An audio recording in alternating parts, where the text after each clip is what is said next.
Mga pananim sa Camali-Galbay hindi na mapapakinabangan. Umaabante sa balita si Abante reporter Ryan Reloban.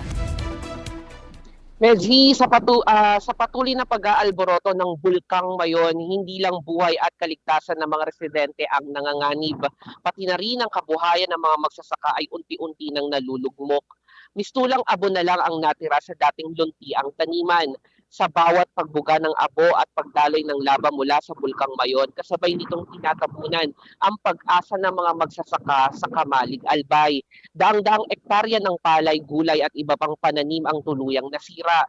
Kabilang sa mga apektadong magsasaka na si Mark nang mula sa barangay Kirangay na hindi na nagpa-unlock ng interview pero nilibot niya tayo sa lawak ng pinsala sa kanilang hanap buhay.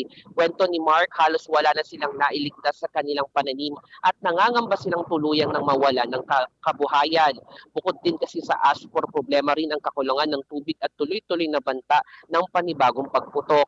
Anya kanilang mga alagang baka ay apektado na rin kung saan saging at tubig na lamang ang kanilang pinapakain. Una nang inihayag ng Albay Provincial Veterinary Services na kulang ang pagkain ng mga hayop matapos matuyo ang mga damo. 7 kalabaw at 4 na baka na ang namatay dahil sa pagbagsak ng abo. Umaabot na sa mahigit 6 million ang halaga ng pinsala sa agrikultura sa Albay dahil sa aspol mula sa Bulkang Mayon. Dahil dito nanawagan ng mga apektadong magsasaka na agarang tulong mula sa pamahalaan, mula sa ayuda hanggang sa rehabilitasyon ng kanilang lupaang sakahan. Habang inaantay ang tulong, araw-araw na hamon ang kinakaharap ng mga magsasaka, lalo na't hindi pa tiyak kung kailan titigil ang pag-aalboroto ng bulkan.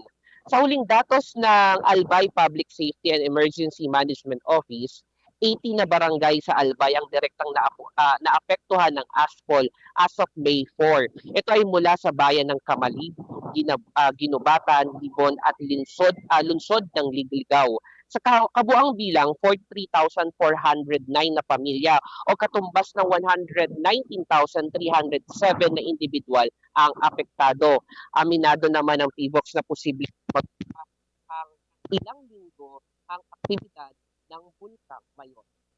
Yan muna ang update dito sa live dito sa Daraga Albay. Ako si Ryan Renoban. Aban.